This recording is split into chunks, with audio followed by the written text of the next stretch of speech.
ఎప్పుడెప్పుడు అని ఎదురు చూస్తున్న సమయం రాని వచ్చింది. ఢిల్లీ వేదికగా ప్రధాని Modi, European union president Ursula తమ ప్రతినిధులతో కలిసి స్వేచ్ఛా వాణిజ్యం ఒప్పందం కుదుర్చుకోనున్నారు. ఇప్పటికే రెండు వైపులా అధికారులు ప్రతిపాదనలు పత్రాలతో సిద్ధమయ్యారు. సాంకేతిక అంశాలపై ఒప్పందం కుదిరిందని సమాచారం.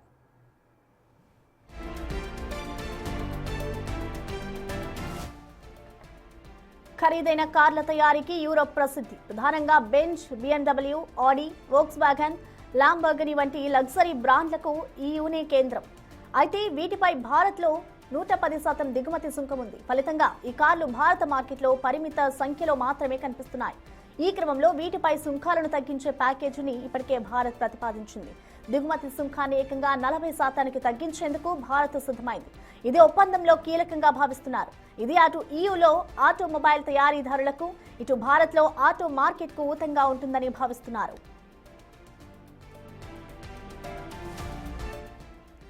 యూరప్ మార్కెట్లో టెక్స్టైల్స్, వస్త్రాలు, రత్నాలు, ఇంజనీరింగ్ ఉత్పత్తులు, ప్రాసెస్డ్ ఫుడ్ వంటి రంగాలకు మెరుగైన అవకాశం కావాలని భారత్ కోరుతోంది. ఇక ఇటీవల EU నిబంధనల మార్పులతో ఈ రంగాల సుంకాలు ప్రయోజనాలు కోల్పోయాయి. ఈ క్రమంలో ప్రస్తుత ఒప్పందం ద్వారా ప్రపంచంలోనే అత్యంత సంపన్న వినియోగ మార్కెట్లో భారత ఉత్పత్తులకు ప్రయోజనం కలగనుంది.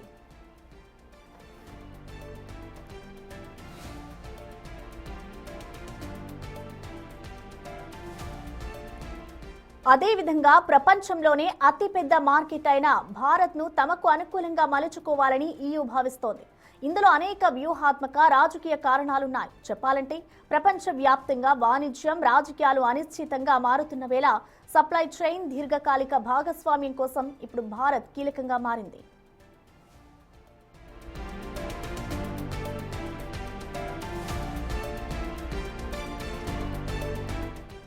ఈ స్వేచ్ఛ వాణిజ్య ఒప్పందం కేవలం సుంకాల ఒప్పందం కాదు, భారత్ వాణిజ్య విధానంలో మార్పుకు సంకేతం. దేశీయ పరిశ్రమల రక్షణకే పరిమితం కాకుండా టార్గెట్ మార్కెట్ ఓపెనింగ్ ద్వారా పెట్టుబడులు, ఎగుమతులు, గ్లోబల్ స్థాయిలో భారత్ స్థానం మరింత బలపడుతుందన్న నమ్మకంతో ముందుకు సాగుతోంది. అందువల్లే భారత్ EU బలమైన ఆర్థిక భాగస్వామ్యం కొత్త గ్లోబల్ ఆర్థిక వ్యవస్థలో మదర్ ఆఫ్ డీల్స్ గా నిలిచే అవకాశం ఉంది.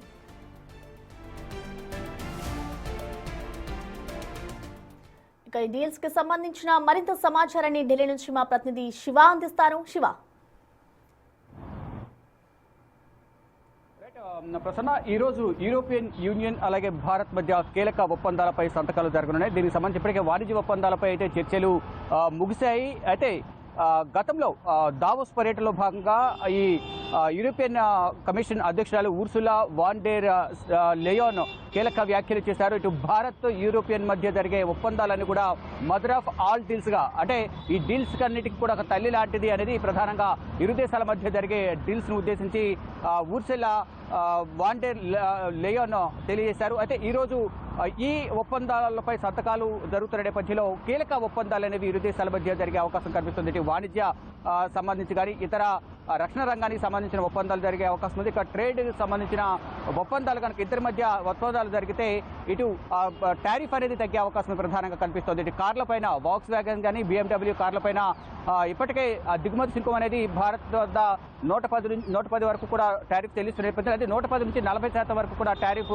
తగ్గే అవకాశం ఉన్నట్లు కూడా భారత్ భావిస్తుంది. దానిలో భాగంగా ఇరు దేశాల మధ్య జరిగే ఈ ఒప్పందాలపై ఈరోజు సంతకాలు జరగనున్నాయి. అంటే ఈరోజు సంతకాలు జరిగినప్పటికీ కూడా ఈ వాణిజ్య ఒప్పందం అనేది అమల్లోకి వచ్చేందుకు దాదాపు 5 నుంచి 6 నెలల సమయం కూడా పట్టొచ్చు అనేది కూడా ప్రధానంగా ఇరు వర్గాలు భావిస్తున్నాయి. దానిలో భాగంగా రాజేష్ అగర్వాల్, భారత వాణిజ్య కార్యదర్శి, కేంద్ర వాణిజ్య కార్యదర్శి రాజేష్ అగర్వాల్ కూడా దీనికి సంబంధించి తెలియజేశారు. అంటే వాణిజ్య ఒప్పందాలపై చర్చలు అయితే విజయవంతంగా ముగిశాయి. దీనిపై సంతకాలు జరగబోతున్నాయి. ఇవన్నీ కూడా ఒప్పందాలన్నిటి కూడా సంతకాలు జరిగినప్పటికీ కూడా చట్టబద్ధంగా ఇవన్నీ కూడా అమల్లోకి వచ్చేటప్పటికి కొంత సమయం పడుతుంది.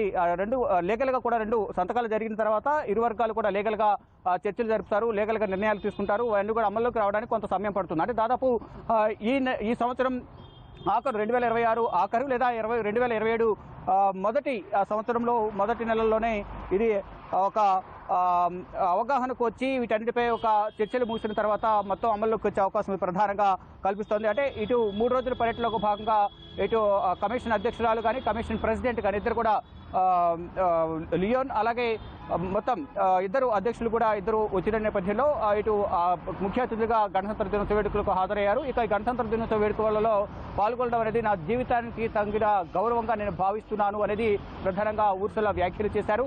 ఇక ఇరు దేశాల మధ్య ఒకవేళ భారత్ కనుక విజయవంతమైతే ప్రపంచ దేశాలకు సహకారం అందిస్తుంది, మేలు చేస్తుంది అనేది కూడా ఉర్సులా వ్యాఖ్యలు చేశారు. అంటే యూరోపియన్ యూనియన్లో మొత్తం 27 దేశాలు ఉన్నాయి. 27 దేశాల్లో కనుక ఈ ఒప్పందం అనేది యూరోపియన్ యూనియన్తో కుదిరితే దాదాపు 2 బిలియన్ అంటే 200 కోట్ల మార్కెట్, ప్రజలున్న మార్కెట్కు ఇటు భారత్ కూడా భాగస్వామ్యం కాబోతోంది. దాని ద్వారా లాభం చేకూరుతుంది, ఆర్థికంగా కూడా బలోపేతం అవుతుంది అనేది కూడా భారత్ భావిస్తుంది. దానిలో భాగంగా యూరోపియన్ యూనియన్తో ఐరోపా మండలితో ఈరోజు జరిగే చర్చలు కీలక ఒప్పందాలు అనేవి జరగబోతున్నాయి. దీనిలో భాగంగానే ఈ ఒప్పందంపై 2 వైపులా వాణిజ్య మరియు పెట్టుబడులను ప్రోత్సహించే విధంగా కూడా చర్చలు జరిగాయి. ఇక వచ్చే ఏడాది ఎప్పుడైనా ఈ ఒప్పందంపై ఒక అవగాహన కుదిరే అవకాశం ఉంది, అమల్లోకి వచ్చే అవకాశం కూడా ప్రధానంగా కనిపిస్తుంది. అంటే చట్టపరమైన పరిశీలన జరిగే నేపథ్యంలో 5 నుంచి 6 నెలల సమయం అనేది పడుతుంది. ఇక భారత్ విజయవంతమైతే కనుక, వాణిజ్యపరంగా విజయవంతమైతే ప్రపంచానికి మేలు చేస్తుంది అనేది కూడా U E chief Ursula von der Leyen వ్యాఖ్యలు చేశారు. అంటే భారత్తో ఈ ఒప్పందం కుదుర్చుకోవడం చాలా సంతోషంగా ఉంది అనేది కూడా తెలియజేశారు. ఇక డీల్కు ముందు వార్సిలా కీలక వ్యాఖ్యలు చేశారు. ఇంతకుముందు చెప్పినట్టుగా మదర్ ఆఫ్ ఆల్ డీల్స్, ఇప్పుడు జరగబోయే ఒప్పందాలు ఏవైతే ఉన్నాయో అవన్నీ కూడా మదర్ ఆఫ్ ఆల్ డీల్స్ గా కూడా మేము భావిస్తున్నామని కూడా తెలియజేశారు. అంటే 2023-24 ఆర్థిక సంవత్సరంలో వస్తు వాణిజ్యంపై $135 బిలియన్ ఇద్దరి మధ్య వాణిజ్యం నమోదైంది. దానిలో ప్రధానంగా అంటే స్వేచ్ఛాయుత వాణిజ్య ఒప్పందం అనేది గతంలోనే జరిగింది. 2007లోనే ఈ ఒప్పందాలు ప్రారంభమయ్యాయి. కానీ 2013లో దీనికి సంబంధించి చర్చలు అనేవి నిలిచిపోయాయి. మళ్ళా ఎన్డీఏ ప్రభుత్వం వచ్చిన తర్వాత 2022లో చర్చలు అనేవి తిరిగి ప్రారంభమయ్యాయి. దానిలో భాగంగా ఈ డీల్లో మొత్తం వోక్స్ వ్యాగన్ కానీ, BMW, Mercedes Benz European automobile తయారీదారులకు భారత మార్కెట్లోకి ప్రవేశించడానికి ఇదొక అనుబంధంగా ఉంటుంది, సులభతరం అవుతుంది అనేది కూడా ఈ ఒప్పందాలు సులభతరం అవుతాయి. చర్చలు జరగడం ద్వారా ఇటు భారత్కు సంబంధించిన ఎగుమతులు అటు దిగుమతులను కూడా అటు యూరోపియన్ కంట్రీస్ అని కూడా చేసుకుంటే మొత్తం 27 కంట్రీస్ ఉన్నాయి. యూరోపియన్ యూనియన్లో మొత్తం కంట్రీస్ 27 దేశాలు ఉన్నాయి. ఆ దేశాలను కూడా భారత్కు సంబంధించిన ఉత్పత్తులను కూడా దిగుమతి చేసుకుంటాయి. ఆ దేశాలకు సంబంధించిన దిగుమతులను కూడా భారత్లకు దిగుమతి చేసుకోవడం ద్వారా ఇప్పుడు ఇద్దరి మధ్య ఒప్పందం జరగడం ద్వారా ఇటు అమెరికా నుంచి దిగుమతి చేసుకునే వస్తువులు కూడా కొంత 2 దేశాల మధ్య ఒప్పందం కుదిరితే కనుక అమెరికా నుంచి దిగుమతి చేసిన వస్తువులు కూడా కొంత తగ్గించి ఇక్కడి నుంచే మొత్తం దిగుమతి చేసుకునే విధంగా అవకాశం ఉంటుంది. కాబట్టి అంటే ఇప్పటికే భారత్ పైన అమెరికా అధ్యక్షుడు టారిఫ్లు విధిస్తున్నారు. మొదట 20%, తర్వాత 50% టారిఫ్లు విధించారు. మళ్ళా ఒకవేళ మీరు ఇరాన్తో కానీ ఇటు రష్యాతో కానీ వెనుజులాతో కానీ ఈ చమురు ఒప్పందాలకు సంబంధించి అక్కడ కొనుగోలు చేస్తే మరిన్ని టారిఫ్లు విధిస్తాము అనేది కూడా కొంత వార్నింగ్ ఇస్తున్నారు, హెచ్చరికలు జారీ చేస్తూ ఉన్నారు, బెదిరిస్తూ ఉన్నారు. ఈ నేపథ్యంలోనే ప్రత్యామ్నాయ మార్గాల వైపు కూడా ప్రపంచ దేశాలు ఎదురు చూస్తున్నాయి. దానిలో భాగంగా ఇటు భారత్ యూరోపియన్ యూనియన్ మధ్య ఒప్పందాలు కుదిరితే కనుక భారత్కు ఇటు యూరోపియన్ యూనియన్ కంట్రీస్ అంటే యూరోపియన్ యూనియన్లో ఏవైతే కంట్రీస్ ఉన్నాయో ఆ మండలిలో, ఐరోపా మండలిలో 27 దేశాలు ఉన్నాయో ఆ దేశాలు కూడా లబ్ధి చేకూరుతుంది అనేది కూడా ప్రధానంగా ఈ ఒప్పందాలపై అందరూ కూడా ఉత్కంఠగా ఎదురు చూస్తున్నారు. అయితే వాణిజ్య ఒప్పందాలపై ఇప్పటికే చర్చలు అయితే కొలికి వచ్చాయి. ఈరోజు ఇద్దరి మధ్య కూడా ఇప్పుడు చర్చలు అనేవి జరిగిన నేపథ్యంలో, ముగిసిన నేపథ్యంలో ఇప్పుడు సంతకాలు జరుగుతాయి. సంతకాలు జరిగిన తర్వాత న్యాయపరమైన చట్ట పరిశీలన జరిగిన తర్వాత ఇవన్నీ కూడా మరొక 5-6 నెలల్లో 2 దేశాల మధ్య ఒప్పందం అనేది కుదిరిన నేపథ్యంలో అవన్నీ కూడా అమల్లోకి వచ్చే అవకాశం అయితే కనిపిస్తోంది. అందరూ కూడా ఉత్కంఠగా ఎదురు చూస్తున్నారు. ఏ వస్తువులపై ఎంత మేర టారిఫ్ తగ్గుతుంది, ఏ దేశానికి ఎంత లాభం చేకూరుతున్నారు అనేది కూడా అందరూ ఎదురు చూస్తున్న నేపథ్యంలో ఈరోజు ఉదయం 11 గంటల సమయంలో హైదరాబాద్ హౌస్లో, ఢిల్లీ హైదరాబాద్ హౌస్లో ఇటు భారత్ అలాగే యూరోపియన్ సంబంధించిన దేశాధినేతలు పాల్గొని ఎంఓఏల పైన అంటే ఒప్పందాలు ఇరు దేశాలకు సంబంధించిన చర్చలు ఎప్పటికీ ముగిశాయి. కాబట్టి వాటిపై ఒప్పందాలపై సంతకాలు జరిగిన తర్వాత చట్టపరమైన పరిశీలన తర్వాత ఇవన్నీ కూడా 5 నుంచి 6 నెలల్లో అమల్లోకి వచ్చే అవకాశం అయితే ప్రధానంగా కనిపిస్తూ ఉంది. Prasanna. Okay, thank you Shiva.